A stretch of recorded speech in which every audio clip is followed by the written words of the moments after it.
I'm Bill Jasper with the New American Magazine, and I'm here in beautiful Sandpoint, Idaho with Bonner County, Idaho Sheriff Daryl Wheeler. Sheriff, Hi, it's a pleasure to be here with you this morning. Good to see you again. And you have been a target of major media coverage in the last few days because of a letter which you sent to Idaho Governor Brad Little. And that has ignited a media firestorm.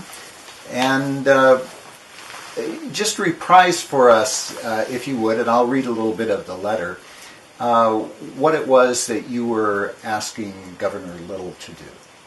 So, Bill, initially I had questions about the research and the science on how that was presented to the governor. And I wanted to challenge that, and I wanted our local legislators to get together and actually discuss the process that the governor has gone in issuing the stay-at-home order. And I wanted to access the system that has been set up in Idaho and all of the other 50 states. So part of our legislative system, that they're our representative and there should be some discussion and talk. And so I challenged the governor and encouraged our county to get back and our state to get back to work. And so that was the emphasis of me sending that letter to the governor. It's a fairly short letter, and I will read some of it, and it will be available on our website. It says to the governor, 1, the reliability of the information disseminated by the World Health Organization. 2, our response to that information. 3, the cause and effect devastation caused by our response. And 4, our responsibility to change course. And in the spirit of changing course, I'm urging you to call up the full Idaho legislature and assemble them for an emergency meeting in Boise to discuss these points.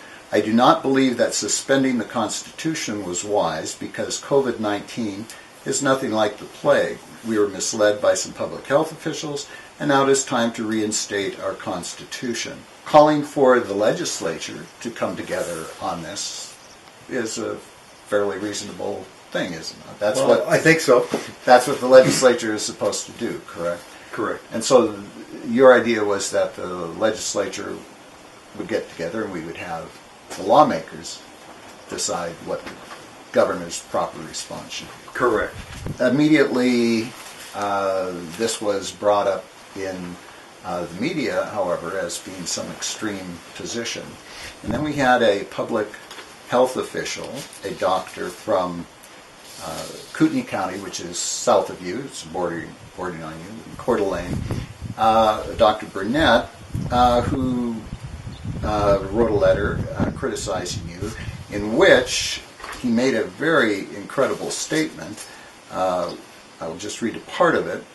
Quote, I realize that the pandemic is not much of a concern to those uneducated people who believe this threat is a hoax or overblown, but I want you to know that in the unlikely but possible event that either you or Sheriff Wheeler contract the coronavirus, and in the less likely event that you will require hospitalization, and even less likely but possible event that you would require a ventilator, that I and all of my co-workers take comfort in knowing that because of your behavior, you have essentially relinquished your claim to any of these potentially scarce resources.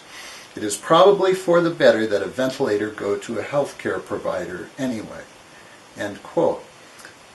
That is an amazing statement, public statement for a physician, a medical doctor, to make. What does that say to you?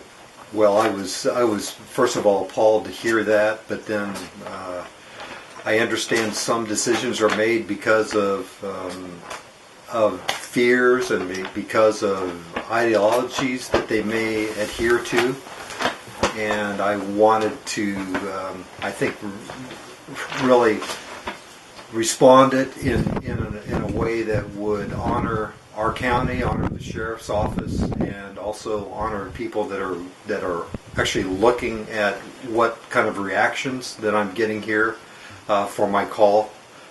It's really important, Bill, that you understand that the essential services that was established primarily and ultimately by only the governor have been challenged throughout the state. And I think that's one of the things that was disturbing to me, and that's why I called the legislature. I think that there should be a conversation on what is essential services and what are not. The decision to adhere to the stay-at-home order, which I have been abiding by ever since that came out, really put this economy at risk, and it's pretty much destroyed the Idaho economy because of that decision he made. In my letter to the governor, I cited that Governor Greg Abbott of Texas, he decided that meeting and church services were essential to the health and welfare of the economy and of the state of Texas. And I asked him to reconsider because the governor of Texas signed an executive order adding that as an essential service. And so I was asking him to consider that and doing the same thing. And what a result of his stay-at-home order is it's violated our First Amendment right to gather together and worship. And I think it's dangerous when you pass an edict like that there should be consideration, and especially we need to reach out to our local representative. We have a representative form of government, and unfortunately, the result of having a part-time legislature, they're not at the State House and they can't address this. And so that's why I asked the governor to reconvene the legislature. Let's have a discussion about the criteria that he has picked. And even though we're trying to stay at home and keep that social distancing, with the technology we have today, we can do a Zoom conference. There's nothing that prevents the governor to gathering both sides of the House, both the House and the Senate, and have a discussion with this. And I think the people should be heard. I think we have that representative government, and that's what I'm encouraging the governor to do. And unfortunately, because I've stood up for the people, at least here in Bonner County, I am being criticized for trying to show my disrespect to the medical community. I am not a medical professional, and I never inferred that I was, and that was never part of my letter. It was just, let's take a look at this whole process. In fact, just yesterday in a press conference, the President of the United States said that he is freezing money for the World Health Organization because they've been providing false information. And I kind of a little bit feel vindicated that my letter from a week and a half ago has been vindicated by the President, because now they're looking at some of the research that the World Health Organization has brought forward, and these professionals are making the decision on that type of research. Right. The World Health Organization has been called on the carpet by many scientists, physicians, statisticians, long before this, because of the politicized nature of their health reporting and their statistics and their agenda. And they are pushing now, as we've been reporting, for this global health agenda, global health governance, global health security, in which the World Health Organization and the United Nations would take presumptive authority over these areas. One of the things that's come up is that you apparently don't have any consideration for the health of your community or such, but your office and your officers, your sheriff's deputies, have dealt with various kinds of, with HIV, tuberculosis, other different things, and how are they dealing with the... So actually, it was actually almost a week before the governor's order for stay at home, we initiated precautions with all of our deputies. We changed our procedure on the type of calls to minimize the contact we're having with the public. We have provided masks and gloves. The process of the intake process of anyone being booked into the jail has changed a week before his order came out, with medical staff assessing every person coming in taking them to the hospital for tests if need be. We even cleared one housing unit just to house patients that may be suspect of having a fever. But I'm very thankful to the Lord that we have not had any cases in the jail that we're familiar with. No one that we've been in contact that have been booked into the jail have been tested and tested positive. And we've reduced the risk. All of my staff have gloves. We have wipes. We have cleaners. We take all of the precautions. So we have actually adhered to the recommendations from the governor and those orders, and we have not deviated from those since we initially started those processes. And I personally take a responsibility for my employees and the people that live in the county. And we have furloughed those employees, very few of them, that have health risks. We have minimized our contact with the public, and we're taking, appointments for driver's license for people that have to show up and get commercial driver's license. But we've also taken those kind of precautions. And I think it's interesting what I think this phenomenon that has happened here is, I think all of us, and especially law enforcement and business general, are looking at the procedures that we have followed in the past. And I know personally we're going to change those kind of precautions. I mean, that are going to last forever as long as I'm in office. Reducing the amount of people that are in the office at one time. If people show up sick, refusing them to come in until they're better.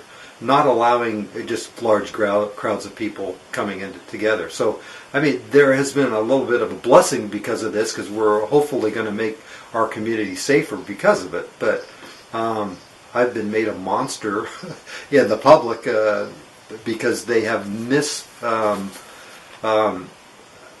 most of the people haven't even read my letter in that one, and they have not even looked at the precautions and the policies that I've taken and the responsibility that has been rested on my shoulders for the employees that serve our community.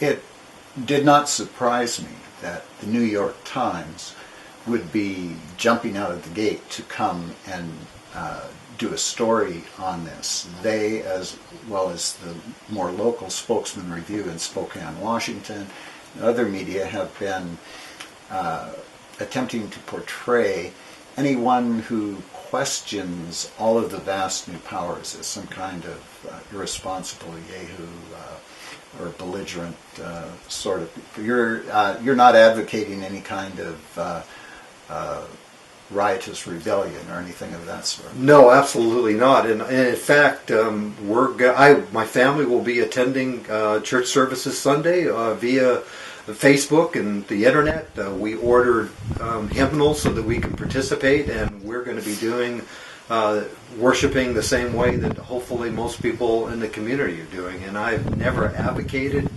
any kind of protest without the county throughout, and I think we should take precautions and protect our families, just common sense precautions. If you're sick, stay at home. If your family members are sick, stay at home.